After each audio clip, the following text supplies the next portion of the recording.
Bonjour ma chère. Si tu m'entends, c'est que tu poursuis ton chemin vers la lumière. Ta présence ici montre avec quel soin tu traites ton monde intérieur et avec quelle douceur tu tentes d'envelopper d'amour tout ce qui t'entoure.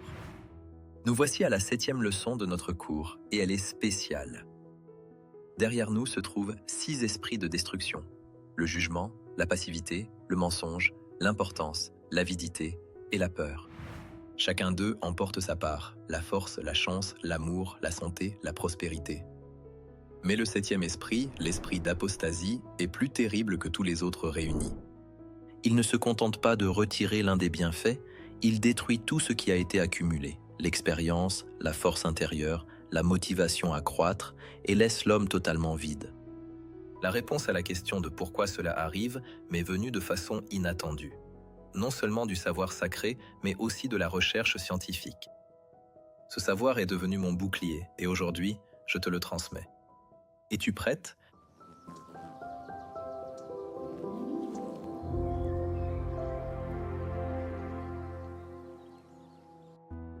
Examinons ce qui se cache derrière l'apostasie. Dans la majorité des cas, c'est une question d'éducation. Depuis l'enfance, beaucoup s'habituent à voir dans les difficultés non pas une étape de croissance, mais une épreuve insupportable. Une fille commence la danse. Au début, tout est facile, puis des éléments complexes apparaissent. Elle se fatigue, ne veut pas faire d'efforts et dit « ce n'est pas pour moi », puis elle se vexe et abandonne. Finalement, elle commence à critiquer l'entraîneur ou le groupe, afin de justifier son refus de développement dans ce domaine. C'est ainsi que se manifeste l'esprit du jugement et de la passivité. Quelques années plus tard, la même histoire se répète avec le dessin, l'anglais, la gymnastique. À 18 ans, une longue liste d'apostasies. J'ai commencé, puis j'ai abandonné. La méthode ou le tuteur ne m'ont pas convenu. L'incertitude apparaît et souvent aussi l'amertume, l'envie envers ceux qui ont réussi. C'est ainsi que depuis l'enfance se forme un état d'esprit. Soit celui d'un champion, soit celui d'un apostate. Le champion ne se distingue pas par sa force, mais par sa vision des obstacles. Pour lui, chaque difficulté est une possibilité de devenir plus fort. C'est exactement ainsi que l'on éduque à Shaolin et auprès des véritables maîtres spirituels. L'esprit de Shaolin m'a rendu courageux et déterminé. Ne perdez jamais espoir. Je vous en prie.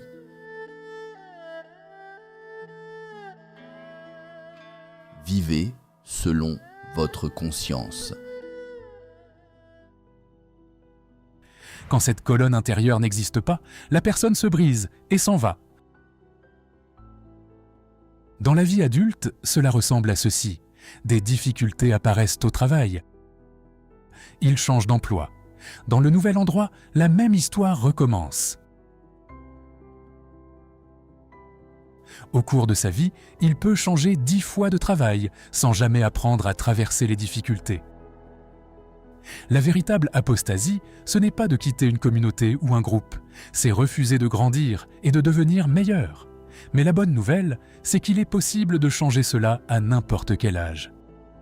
Et ce ne sont pas seulement des observations, la science étudie ce phénomène depuis longtemps, ayant trouvé des preuves convaincantes que la pensée de l'apostate peut être analysée et décrite avec précision.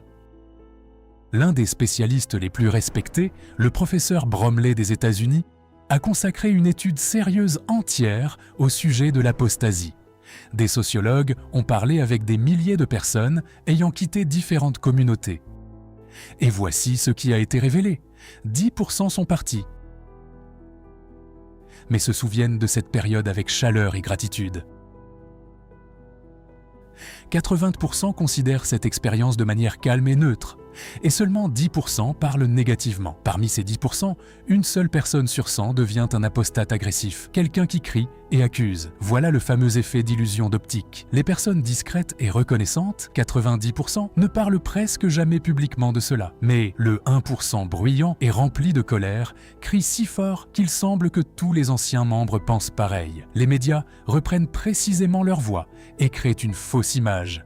Parce qu'il leur est avantageux de gonfler les scandales, les vues et les honoraires augmentent.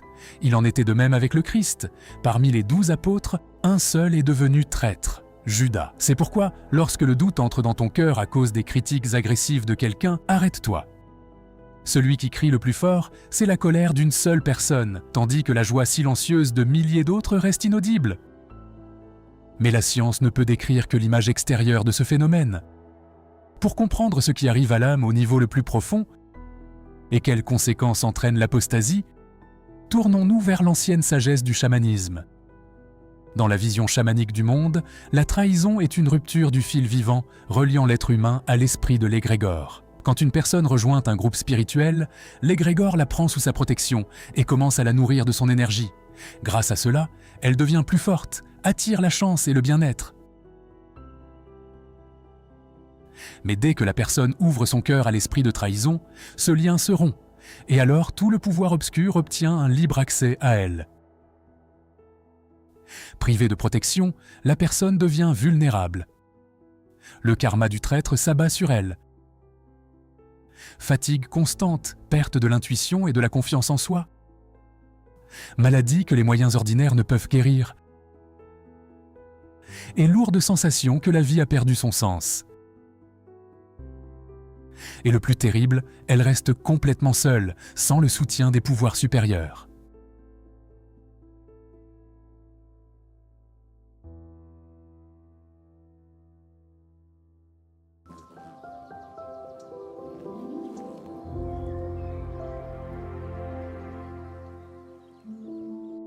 Tout cela n'est pas seulement constitué de paroles issues des traditions anciennes. L'histoire d'une femme montre comment ce chemin se déploie réellement dans la vie, pas à pas, du premier doute jusqu'à la destruction totale.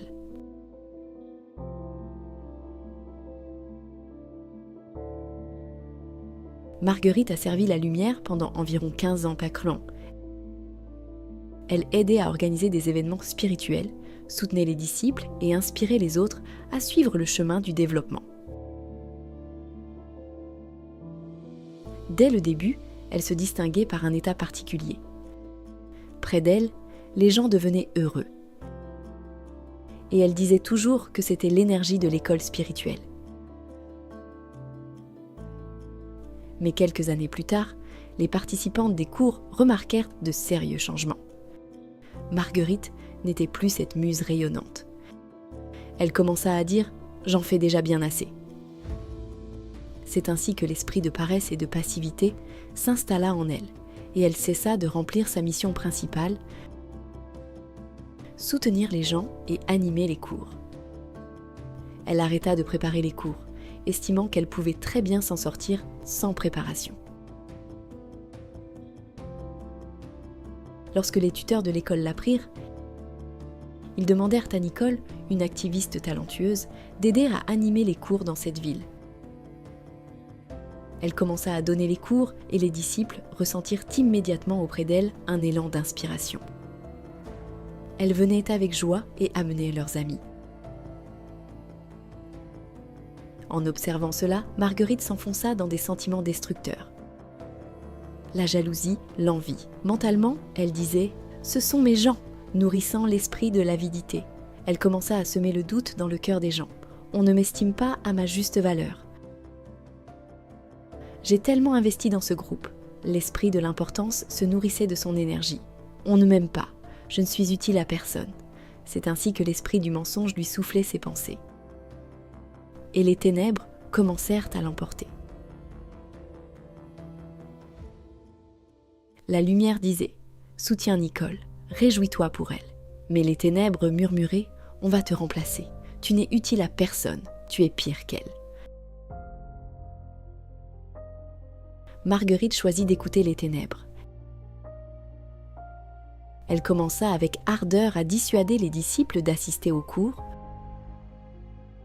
publia des messages diffamatoires sur les réseaux sociaux, téléphone et répandit des rumeurs négatives. Elle inventait toutes sortes de ragots sur Nicole, affirmant qu'elle vendait les jeunes femmes à la prostitution et racontant d'autres absurdités. L'esprit du jugement lui avait complètement obscurci sa vision. Beaucoup la crurent. Ainsi Marguerite, une personne qui autrefois inspirait tout le monde à suivre le chemin du développement, devint une source du mal. L'orgueil l'aveugla. Elle se considérait déjà comme parfaite et omnisciente. Il est facile de penser que l'on est déjà bon, et que celui qui affirme le contraire est une mauvaise personne. Ce sont les pensées de l'orgueil. Mais lorsque les gens commencèrent à dire autre chose, et que Nicole recevait des marques d'affection très chaleureuses, Marguerite ne put le supporter. Les ténèbres remportèrent la victoire. Elle passa à la télévision locale et déclara que Nicole ainsi que tout le groupe était une secte. Ce fut le point de non-retour. L'esprit de trahison s'était emparé d'elle. Souvenons-nous de l'histoire de Judas. À cause de sa trahison, le Christ fut tué. L'ange préféré de Dieu, Lucifer, fut vaincu par l'orgueil. Finit par tomber en enfer et devint Satan. Voyant les souffrances de Marguerite, Nicole voulut l'aider. Elle lisait ses publications afin de mieux comprendre comment trouver une approche envers elle. Mais l'ancienne Marguerite n'existait déjà plus, c'était l'esprit de trahison qui parlait à travers elle. Lorsque Nicole vint la voir, cet esprit lança ses tentacules et les doutes enveloppèrent son cœur. Voilà comment agit l'esprit d'apostasie. Il utilise la compassion des gens et la retourne contre eux-mêmes. Marguerite déversa tant de négativité sur elle qu'après cette conversation, Nicole eut l'impression de s'être baignée dans des tonnes de saleté. Elle se sentit tellement mal qu'elle cessa d'animer les cours.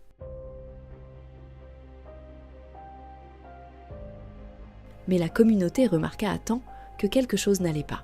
Une disciple âgée, qui étudiait depuis longtemps dans l'école, contacta le tuteur et raconta ce qui se passait, un véritable acte héroïque. Le tuteur diagnostiqua l'état de Nicole à distance et demande aux femmes de se réunir dans un cercle d'amour et de prier pour elle. Et alors, lorsque tout le monde fut réuni, les portes s'ouvrirent soudainement. Nicole elle-même entra. Elle tomba à genoux et commença à avouer. Après avoir parlé avec Marguerite, de sérieux doutes avaient pénétré son âme concernant la force, la foi et tout ce que l'école lui avait donné de sublime. Elle avait failli quitter l'école, mais à un moment donné, elle sentit une vague d'énergie bienveillante et comprit que l'on priait pour elle.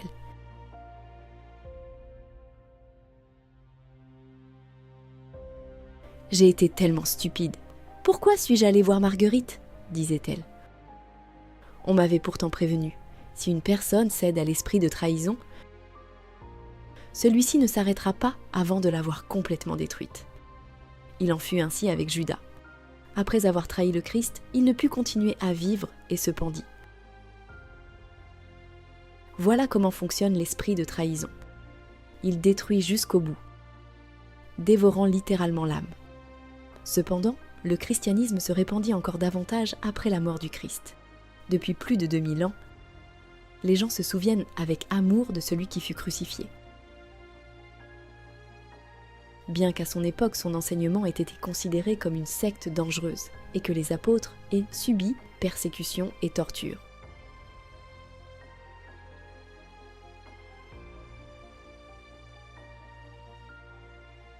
Mais le temps a révélé la vérité.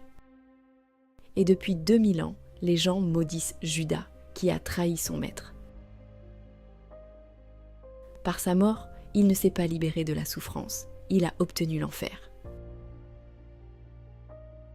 Le karma du traître est meurtrier. Culpabilité, douleur et malédiction s'étendent sur des millénaires.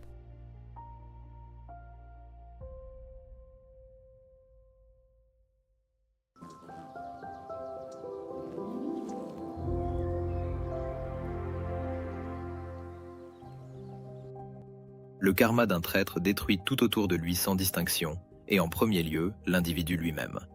Nicole a fait le bon choix. Oui, elle a eu tort d'approcher Margaret, Mais elle a su ressentir à quel point l'esprit de trahison est destructeur. Elle l'a réalisé, s'est repentie et a voulu se purifier. C'est précisément pour cela qu'on a pu la sauver. Il faut comprendre que l'esprit de trahison est une maladie mortelle. Vous devez savoir comment ne pas succomber à ce virus et quels en sont les signes pour rester vous-même en bonne santé et pouvoir aider vos proches. Dès les premiers signes, chez vous ou chez les autres, parlez-en immédiatement. Soyez sages. Comme cette disciple de la communauté qui a appuyé sur le bouton « SOS » et demandé de l'aide à la tuteure. Comment arrêter à temps l'esprit de trahison et ne pas laisser sa vie dérailler? Interrogez-vous. Avez-vous déjà eu de telles pensées ou états d'esprit ou l'avez-vous entendu dire par d'autres? Si oui, c'est une raison d'appuyer sur le bouton SOS. Personne ne me remarque malgré tous mes efforts. Tout le monde est contre moi. J'ai déjà beaucoup fait, les autres en font moins que moi.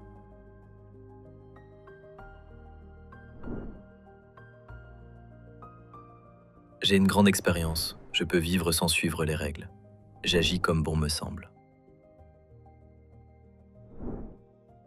Je suis spécial et j'exige le traitement qui m'est dû. On doit tenir compte de moi. Ce sont mes gens, c'est mon affaire, mon territoire.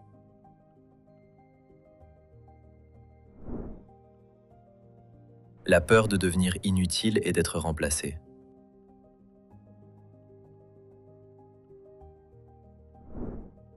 Si vous reconnaissez en vous ces pensées et ces états, n'hésitez pas à m'écrire ou à contacter les guides de force.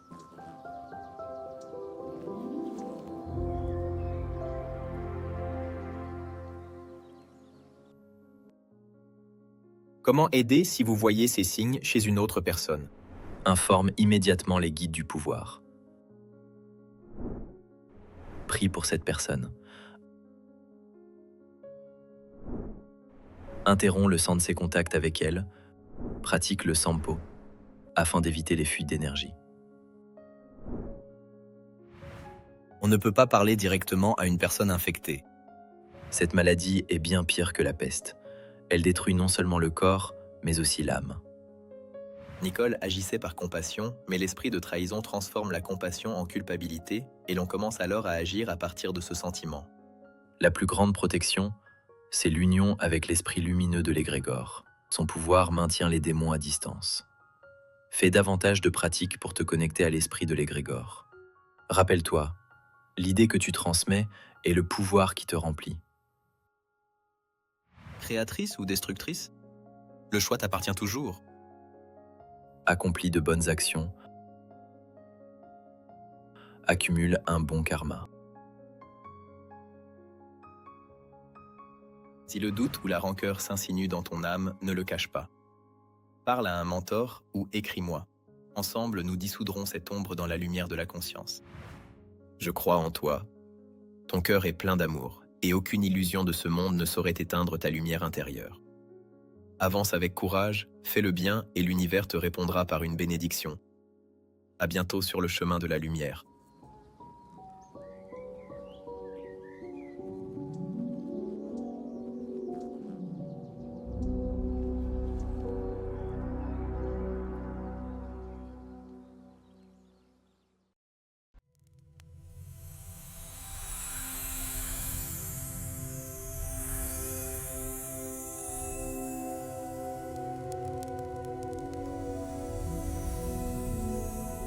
Bonjour, je m'appelle Arthur. Depuis de nombreuses années, j'aide les gens à trouver un point d'ancrage, à retrouver la sérénité et à écouter leur cœur lorsque la vie devient difficile. Si tu traverses une période difficile, si tu te sens perdu dans tes relations, épuisé par l'anxiété et que tu ne sais plus quelle direction prendre, je suis là. Quand j'ai appelé Arthur, j'étais complètement anéantie. On se disputait tout le temps avec mon copain. Je pleurais toutes les nuits sans comprendre ce qui clochait. Arthur ne s'est pas contenté de m'écouter. Il m'a expliqué pourquoi j'avais si peur de perdre l'autre et m'a montré comment ramener respect et chaleur dans notre couple. Et en seulement une semaine, tout a changé.